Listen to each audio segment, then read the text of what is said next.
اعوذ باللہ من الشیطان الرجیم بسم اللہ الرحمن الرحیم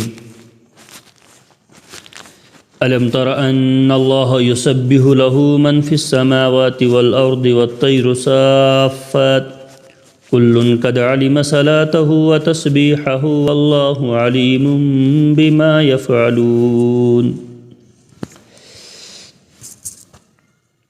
الم تر ان اللہ، کیا تم نے دیکھا نہیں کہ آسمانوں اور زمینوں میں جو بھی ہیں اللہ ہی کی تسبیح بیان کرتے ہیں، اور وہ پرندے بھی جو پر پھیلائے ہوئے اڑتے ہیں، ہر ایک کو اپنی نماز اور اپنی تسبیح کا طریقہ معلوم ہے، اور اللہ ان کے سارے کاموں سے پوری طرح باخبر ہیں۔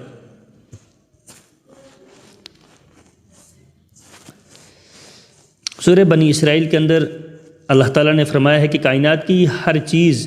اللہ تعالیٰ کی تسبیح بیان کرتی ہے، لیکن تم ان کی تسبیح کو نہیں سمجھتے ہو۔ یہاں کہ اللہ تعالیٰ نے یہ ارشاد فرمایا ہے کہ ہر چیز کے تسبیح کرنے کا ایک طریقہ مختلف رہتا ہے، اور کائنات کی تمام چیزیں اپنے اپنے مخصوص انداز میں اللہ تعالیٰ کی تسبیح کر رہی ہیں۔ مفسرین نے لکھا ہے کہ قرآن کریم کی متعدد آیتوں سے یہ بات معلوم ہوتی ہے کہ جن چیزوں کو ہم دنیا میں بے حس سمجھتے ہیں ان سب میں کچھ نہ کچھ حس موجود ہے، اور یہ بات رفتہ رفتہ پوری سائنس بھی تسلیم کر رہی ہے کہ کوئی بھی چیز بنا کسی فائدے اور مقصد کے نہیں بنائی ہے اللہ تعالیٰ نے۔ انسان اپنی کم علمی کی وجہ سے تو سمجھتا ہے بہت ساری چیزوں کو شاید یہ بیکار ہیں، لیکن اللہ تعالیٰ نے کسی بھی چیز کو بیکار پیدا نہیں کیا ہے۔ وَلِلَّهِ مُلْكُ السَّمَاوَاتِ وَالْأَرْضِ وَإِلَى اللَّهِ الْمَصِيرُ، اور آسمانوں اور زمین کی بادشاہی اللہ ہی کے لیے ہے، اور اللہ ہی کی طرف سب کو لوٹ کر جانا ہے۔ أَلَمْ تَرَ أَنَّ اللَّهَ يُزْجِي سَحَابًا ثُمَّ يُؤَلِّفُ بَيْنَهُ ثُمَّ يَجْعَلُهُ رُكَامًا فَتَرَى الْوَدْقَ يَخْرُجُ مِنْ خِلَالِهِ وَيُنَزِّلُ مِنَ السَّمَاءِ من جبال فيها من برد فيصيب به من يشاء ويصرفه عن من يشاء يكاد سنا برقه يذهب بالأبصار۔ الم تر ان اللہ، کیا تم نے دیکھا نہیں کہ اللہ بادلوں کو ہنکاتا ہے، یعنی چلاتا ہے، پھر ان کو ایک دوسرے سے جوڑ دیتا ہے، پھر انہیں تہ بتہ گٹھا میں تبدیل کر دیتا ہے،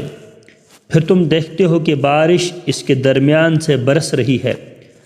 اور آسمان میں بادلوں کی شکل میں جو پہاڑ کے پہاڑ ہوتے ہیں اللہ ان سے اولے برساتا ہے، پھر جس کے لیے چاہتا ہے ان کو مصیبت بنا دیتا ہے، اور جس کے لیے چاہتا ہے ان کا رخ پھیر دیتا ہے۔ ایسا لگتا ہے کہ اس کی بجلی کی چمک آنکھوں کی بینائی اچک لے جائے، آنکھوں کی بینائی کو ختم کر دے۔ یقلب اللہ اللیل والنہار ان فی ذلک لعبرۃ لأولی الابصار، وہی اللہ رات اور دن کا الٹ کرتا ہے، یعنی رات اور دن کو پھیرتا ہے۔ یقیناً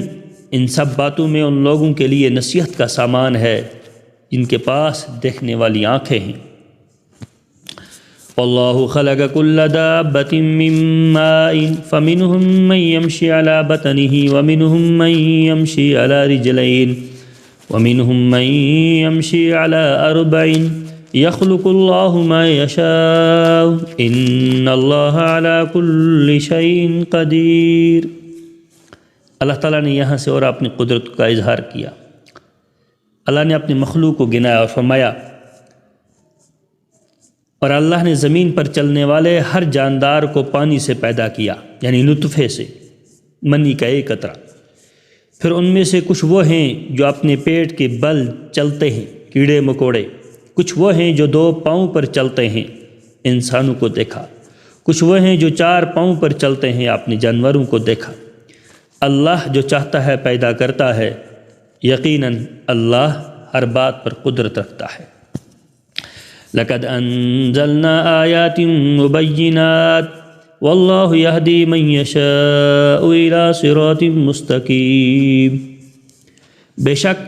ہم نے وہ آیتیں نازل کی ہیں جو حقیقت کو کھول کھول کر بیان کرنے والی ہیں، اور اللہ جس کو چاہتا ہے سیدھے راستے تک پہنچا دیتا ہے۔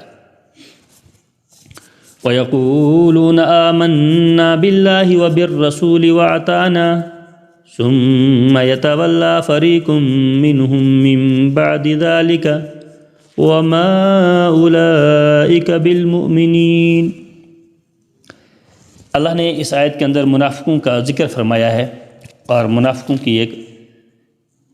حرکت کو بیان کیا ہے، اور کیونکہ یہ قرآن مقدس کی یہ آیت نازل ہوئی ہے ایک مخصوص واقعے کے تحت، پہلے ترجمہ سنیے گا۔ وَيَقُولُونَ آمَنَّا بِاللَّهِ وَبِالرَّسُولِ، اس سے مراد منافق ہیں، اور یہ منافق لوگ کہتے ہیں کہ ہم اللہ پر اور رسول پر ایمان لے آئے اور ہم فرما بردار ہو گئے، پھر ان میں سے ایک گروہ اس کے بعد منہ موڑ لیتا ہے، یہ لوگ حقیقت میں مومن نہیں ہیں۔ منافقین چونکہ دل سے ایمان نہیں لاتے تھے، اس لیے ان سے حضرت صلی اللہ علیہ وسلم اور صحابہ کرام کے خلاف کچھ نہ کچھ حرکت سرزد ہو جاتی تھی۔ چنانچہ ایک واقعہ پیش آیا کہ بشر نام ایک منافق کا ایک یہودی سے جھگڑا ہو گیا۔ یہودی جانتا تھا کہ حضرت صلی اللہ علیہ وسلم اگرچہ ایمان نہیں لایا تھا، یہودی تھا، لیکن اس بات کو مانتا تھا کہ نبی علیہ الصلوۃ والسلام حق کا فیصلہ کریں گے، اور نبی علیہ الصلوۃ والسلام امانت دار ہیں، یہ پورا عرب جانتا تھا۔ نبی علیہ الصلوۃ والسلام کے خلاف جو بھی لوگ تھے، جنہوں نے بھی آپ کو تکلیفیں دی، آپ کو پتھر مارے، آپ کو ستایا گیا، لیکن آپ کے حق ہونے کا اور آپ کے امین ہونے کا دعویٰ ہر ایک کرتا تھا، آپ کا اپنا ہو یا غیر ہو۔ تو اس یہودی کو بھی یہ یقین تھا کہ حق کا فیصلہ وہاں سے ہوگا، اس لیے اس نے بشر جو بظاہر مسلمان تھا لیکن حقیقت میں منافق تھا، اس کو پیشکش کی کہ چلو حضرت صلی اللہ علیہ وسلم سے اپنے جھگڑے کا فیصلہ کروا لیتے ہیں، کیونکہ یہ جو منافق جو تھا یہ غلط تھا، اور اسے معلوم تھا کہ اللہ کے نبی علیہ الصلوۃ والسلام کے پاس اگر گئے تو آپ کی عدالت میں جو فیصلہ ہوگا وہ برحق ہوگا۔ آپ یہ نہیں دیکھتے تھے، یہ نہیں دیکھیں گے کہ میں مسلمان ہوں، یہ یہودی ہے، بلکہ فیصلہ حق پر ہوگا، اور حق یہی ہے کہ یہ چیز یہودی کی تھی۔ تو اس کے اندر وہ چوری تھی اس منافق کے دل میں، جو بظاہر میں مسلمان تھا، بشر کے دل میں یہ چور تھا، تو اس لیے اس نے آپ سے فیصلہ کروانے کے بجائے ایک یہودی سردار کعب بن اشرف سے فیصلہ کروانے کی تجویز کی تھی کہ ہم اپنا فیصلہ وہیں کرواتے ہیں۔ تو اللہ تعالیٰ نے اس آیت میں اسی کا یہ ذکر کیا کہ وہ بظاہر اپنے آپ کو مسلمان کہتا ہے، لیکن حقیقت میں وہ منافق ہے اور اس کے دل کے اندر وہ چور ہے۔ وَإِذَا دُعُوا إِلَى اللَّهِ وَرَسُولِهِ لِيَحْكُمَ بَيْنَهُمْ إِذَا فَرِيقٌ مِّنْهُمْ مُعْرِضُونَ، یہی اسی کے بارے میں۔ اور جب انہیں اللہ اور اس کے رسول کی طرف بلایا جاتا ہے تاکہ رسول ان کے درمیان فیصلہ کرے، تو ان میں سے کچھ لوگ ایک دم رخ پھیر لیتے ہیں۔ یہ منافقوں کی پہچان ہے، یاد رکھیے گا۔ بظاہر میں انسان مسلمان ہو جاتا ہے، یہ ہمارا بھی حال یہی ہے۔ ہم نے کلمہ پڑھا، ہم اپنے آپ کو مسلمان کہتے ہیں اور مسلمان ہونے کا دعویٰ کرتے ہیں، اچھی بات ہے، لیکن جب ہمارے سامنے کبھی دین کا تقاضا آ جائے، کبھی قرآن پاک یا احادیث نبی صلی اللہ علیہ وسلم ہمارے سامنے آ جائے، کسی مقام پہ کوئی کام ہم کرتے ہوں، کوئی رسم کے اعتبار سے ہوں، ہمارے یہاں کوئی چیز چلتی آ رہی ہو، اور پھر اس چیز کے مخالف میں قرآن اور احادیث اگر ہمارے مقابلے میں آ جائے، تو اس وقت ہمیں بڑا دشوار ہوتا ہے قرآن اور احادیث کو ماننا اور اپنے اس رسم و رواج کو ترک کرنا جس پر ہم چلے آ رہے ہیں۔ اور ہوتا یہ ہے کہ اگر ہم اپنے رسم و رواج کو چھوڑ کر قرآن اور احادیث کی مانیں گے، شریعت کی مانیں گے، تو اس میں ہماری عزت جاتی ہے، اور اس میں ہمارا جو ہے وہ جو اپنی رزق کا مسئلہ ہے وہ ٹوٹ جاتا ہے، یا اپنی انا ختم ہو جاتی ہے۔ تو ہم اپنی انا، اپنی عزت کی خاطر قرآن اور احادیث کے بسا اوقات قانون کو اور آپ کے فرمودات کو ہم ترک کر دیتے ہیں، تو کہیں یہ بھی منافقانہ عمل ہے، یاد رکھیے۔ ہمیں بھی اس وقت غور و فکر کرنا چاہیے، اپنے معاشرے میں سوچنا چاہیے کہیں ایسا تو نہیں ہے کہ ہمارے اندر بھی دل کے اندر پکا ایمان نہیں ہے۔ ہم نے زبان سے کہیں کلمہ پڑھا ہے، کیا دل سے ہم قرآن اور احادیث اور شریعت کی باتوں کو تسلیم کرتے ہیں؟ کیا شریعت نے جس چیزوں سے ہمیں روکا ہے، کیا ہم دل سے ان سے رکنے کے لیے تیار ہیں؟ قرآن نے، احادیث نے جس چیز کی طرف ہماری رہنمائی فرمائی ہے، کیا ہم دل سے ان کی طرف جاتے ہیں؟ کیا اگر کبھی کوئی تقاضا آ جائے کسی وقت کسی کام کا، ایک طرف قرآن اور احادیث ہو، شریعت کا تقاضا ہو، دوسری طرف میری عزت کا ہو، میری شہرت کا ہو، یا میری دولت کا ہو، کیا اس وقت میں قرآن پاک اور شریعت کے اصول کو ترجیح دوں گا یا اپنی شہرت اور اپنے رسم و رواج کو میں ترجیح دوں گا؟ یہ ہم میں سے ہر ایک جانتا ہے، ہم میں سے ہر ایک کے پاس ہے۔ کوئی ایک رسم و رواج ہماری چلی آتی ہے جو بطور ایک رسم ہوتی ہے، اور پھر اس کے سامنے اللہ والے ہمارے سامنے قرآن پڑھ کے بھی بتلاتے ہیں کہ یہ چیز رسم ہے،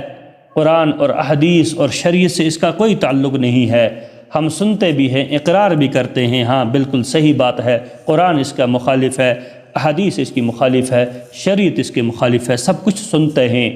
لیکن پھر بھی ہم ماننے کے لیے تیار نہیں ہیں۔ پھر بھی ہم دعویٰ دیں گے کہ ہمارے پرانے یہ کرتے آئے ہیں، ہم نے اتنے سالوں سے کیا ہے، ہماری عزت کا کیا ہوگا، ہم نے اتنے سالوں سے کر آ رہے ہیں، ہماری شہرت غائب ہو جائے گی، ڈوب جائے گی۔ تو یاد رکھیے یہ بھی ایک منافقانہ عمل ہے۔ تو یہ بھی ہے کہ ہم نے زبان سے تو کلمہ پڑھا ہے، ہمارے دل کے اندر وہ ایمان ابھی اترا نہیں ہے۔ تو قرآن مقدس نے فرمایا وَإِذَا دُعُوا إِلَى اللَّهِ وَرَسُولِهِ، ان لوگوں کو جب اللہ اور اس کے رسول کی طرف بلایا جاتا ہے، قرآن احادیث سنائی جاتی ہے، شریعت کا اصول سنایا جاتا ہے، شریعت کے مسائل سنائے جاتے ہیں، اور اللہ تعالیٰ کی منشا کے مطابق جو زندگی ہے اس کی طرف جب انہیں بلایا جاتا ہے کہ لِيَحْكُمَ بَيْنَهُمْ، آؤ یہ کام کر لو، یہ کام چھوڑ دو، اس میں بھلائی ہے، یہ شریعت کے خلاف ہے، آ جاؤ وہ کام کرو جو تمہارے لیے بہتر ہے، لِيَحْكُمَ بَيْنَهُمْ، تاکہ صحیح صحیح تمہارے درمیان قرآن اور احادیث کی روشنی میں فیصلہ کیا جائے۔ اِذَا فَرِيقٌ مِّنْهُمْ مُعْرِضُونَ، تو اس وقت ایک جماعت انکار کر لیتی ہے، اور ایک جماعت منافقوں کی ہے، پکے ایمان والوں کی نہیں ہے۔ اللہ تعالی ہم سب کی حفاظت فرمائے، ہم سب کے دل کے اندر وہ کامل ایمان اللہ تعالی عطا کرے کہ ہمارا دل بھی ویسا ہی ہو جیسے ہماری زبان ہے۔ وَإِن يَكُن لَّهُمُ الْحَقُّ يَأْتُوا إِلَيْهِ مُذْعِنِينَ، اور اگر خود انہیں حق وصول کرنا ہو تو وہ بڑے فرما بردار بن کر رسول کے پاس چلے آتے ہیں۔ مراد اس سے وہی بشر نامی منافق ہے کہ اگر انہیں اپنا، یہ منافقوں کی ایک یاد رکھیے پہچان ہے ہر جگہ، ہمیں بھی غور و فکر کرنی چاہیے اس بات میں۔ قرآن نے کہا کہ منافقوں کا ایک کام یہ ہوتا ہے، اگر انہیں لگتا ہے کہ یہاں میرا فائدہ ہے، میں شریعت کے پاس جاؤں گا، میں شریعت کی روشنی سے اگر تلاش کروں گا تو یہ چیز مجھے مل جائے گی، تو بڑی، قرآن نے فرمایا بڑے جوش و خروش کے ساتھ اور بڑے اپنے آپ کو ایمان کا دعویٰ کرنے والا اور ایمان والا سمجھنے کے بعد کہا وہ شریعت کا رخ کرتا ہے، بڑی تقریریں کرے گا، بڑے دعوے دے گا، اور اسے پتہ ہوتا ہے کہ یہ شریعت کے اصول سے مجھے ملنے والا ہے، تب شریعت کو مانے گا، تب شریعت کے دروازہ کھٹکھٹائے گا۔ لیکن جہاں اسے یقین ہو جائے کہ اگر میں شریعت کے پاس گیا یہ چیز مجھے ملنے والی نہیں ہے، یہ میرے خلاف ہے، تو اس وقت شریعت کی طرف رخ کرتا نہیں ہے۔ اور اگر خود انہیں حق وصول کرنا ہو تو وہ بڑے فرما بردار بن کر رسول کے پاس چلے آتے ہیں۔ افی قلوبہم مرض ام ارتابوا ام یخافون ان یخیف اللہ علیہم ورسولہ بل اولئک ھم الظالمون، کیا ان کے دلوں میں کوئی روگ ہے یا یہ شک میں پڑے ہوئے ہیں یا انہیں یہ اندیشہ ہے کہ اللہ اور اس کا رسول ان پر ظلم ڈھائے گا؟ نہیں، بلکہ ظلم ڈھانے والے تو خود یہ لوگ ہیں جو اپنی ذات پر ظلم کر رہے ہیں۔ یہاں تک تو یہ منافقوں کا بات تھا، اور انشاءاللہ کل پڑھیں گے انما کان قول المؤمنین اذا دعوا الی اللہ ورسولہ لیحکم بینہم ان یقولوا سمعنا واطعنا واولئک ھم المفلحون۔ کل اللہ تعالیٰ بیان کریں گے ایمان والوں کی صفت کیا ہوتی ہے۔ آج تو منافقوں کا عمل بتلایا تھا قرآن نے کہ منافقوں کا یہ حال رہتا ہے کہ منافقوں کو جب فائدہ ہوتا ہے تو شریعت کا بڑا ڈھونگ رچاتے ہیں اور شریعت کی طرف بہت دوڑ چھوڑ کے جاتے ہیں شریعت کی طرف، لیکن جب انہیں اپنا مقصد نہیں ہوتا ہے، جب انہیں لگتا ہے کہ شریعت میں جائیں گے تو ہمارا نقصان ہوگا، ہمارے حق میں یہ چیز نہیں آئے گی، تب وہ شریعت کو مانتے نہیں ہیں۔ لیکن ایمان والے کیا کرتے ہیں انشاءاللہ کل پڑھیں گے آگے۔